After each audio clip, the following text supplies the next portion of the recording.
Welcome back to Where Yellows Walk. It's a 20-minute review of all things Oxford United. And this week we are celebrating a year of Dez, but also we're starting to see Dez Out tweets.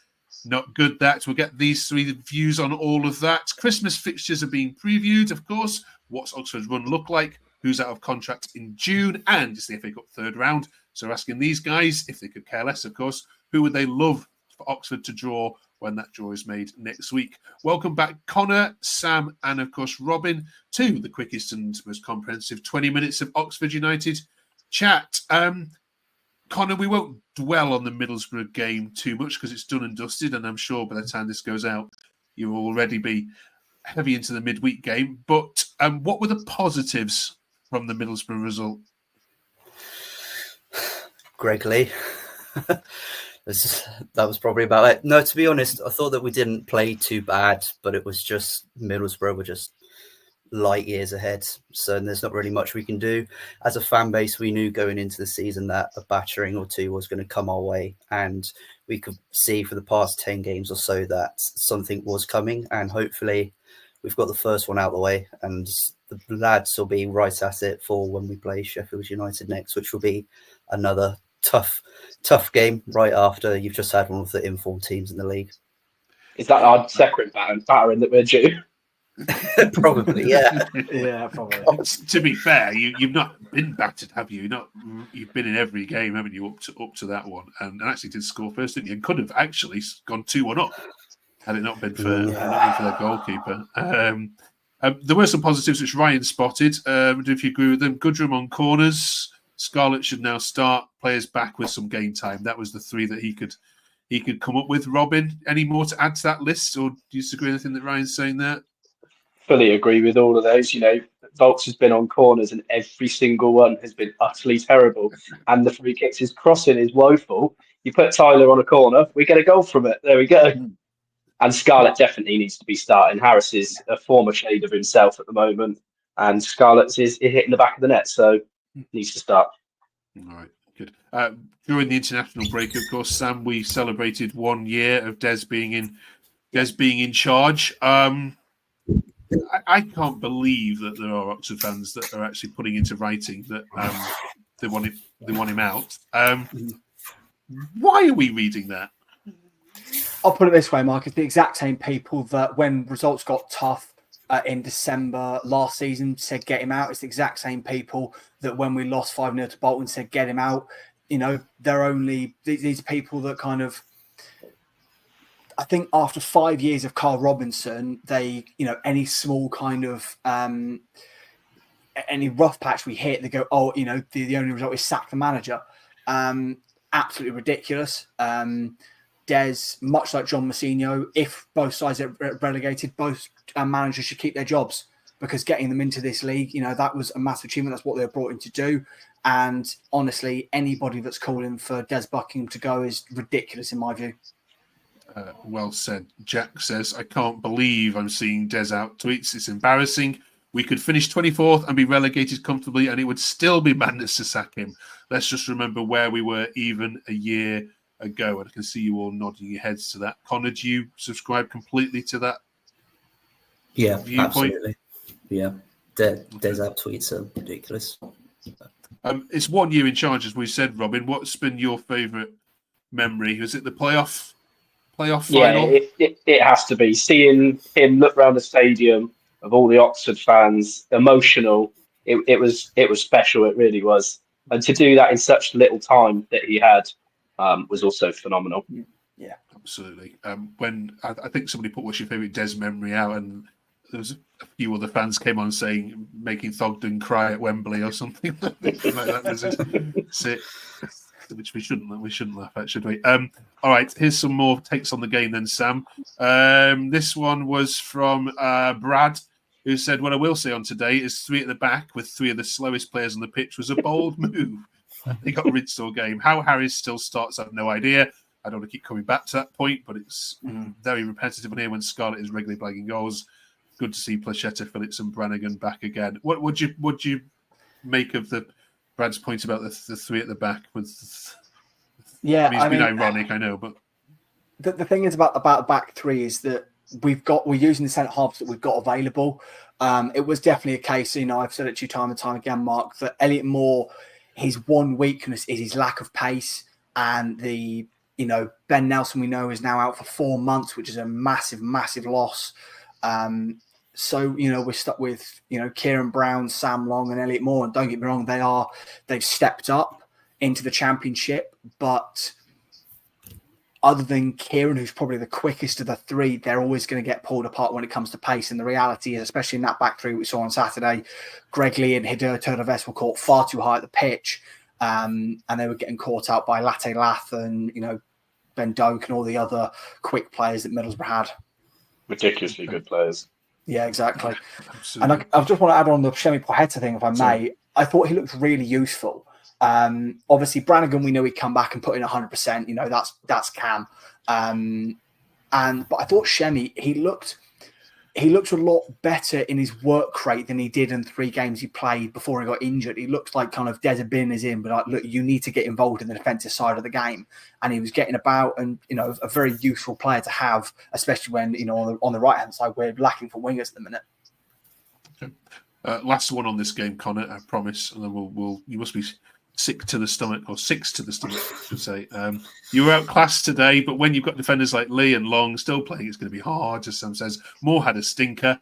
He says we need to work on the basics, and that is moving and closing down the ball. How many do we let in from the edge of the box? Also, Ruben and Harrison need dropping. Do you disagree with anything that Jake has to say there? There's a fair bit that I'd probably pick apart. I think that the fact that Middlesbrough, you could see they were light years ahead of us. I'm not going to dwell too hard on it. And Middlesbrough had 3 shots on goal in the second half, and 3 shots went in. So, and like the class of Finisaz and Latte Lath, they're going to be, and to be fair, even though he wasn't really much in the game, though, they're probably going to be Premier League players next season. So I'm not really too fussed about that take, to be honest. All right, Bill. Great Movember, by the way, Connor. Thank you very much. Looking great. Is it coming off in next weekend, or is it staying? Oh no, it's coming off on Sunday. Getting sick of it now. Look at John Aldridge, mate. One more for fun. I love this from Billy. Thank you. But after a 6-2 defeat, you have to look for the positives. And here they are. You don't live in Swindon. You don't support Swindon. You're not 22nd in League Two. You didn't just lose at home to the winning League 22nd. And your manager isn't Ian Holloway. See, isn't that bad to see? Thank you, Billy, for giving us all a bit of cheer after horrendous results. Right, onwards then. Some big games coming up for Oxford. It's the Christmas period. Before we look at the fixtures, Robin, there's lots of managers and players that will moan about 9 games in 30 games. And 2 questions. 1, do you have any sympathy for them? And 2, have you got the squad to cope with what's about to hit you? No, absolutely do not have any sympathy, because we play so much more in the EFL. And yeah, just no sympathy. And it's always the ones with the most money and the best facilities and the largest squads that moan about it. It's not the ones that don't.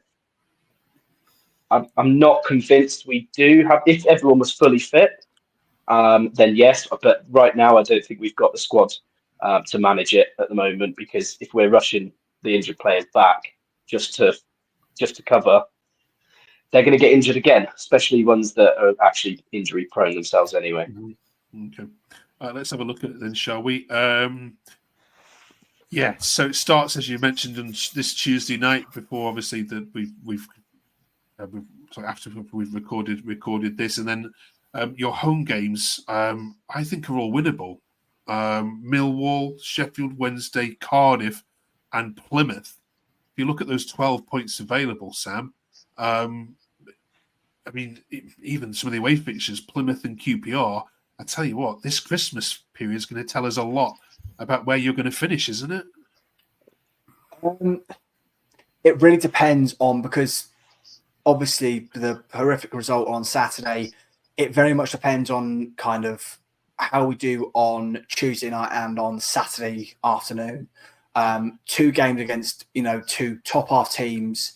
We can't let the damage be too bad. Like you say, Argyle, QPR, Cardiff, relatively winnable.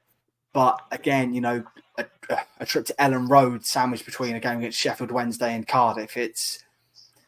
This period is very tricky for us. As Rob mentioned, we haven't got a fully fit squad.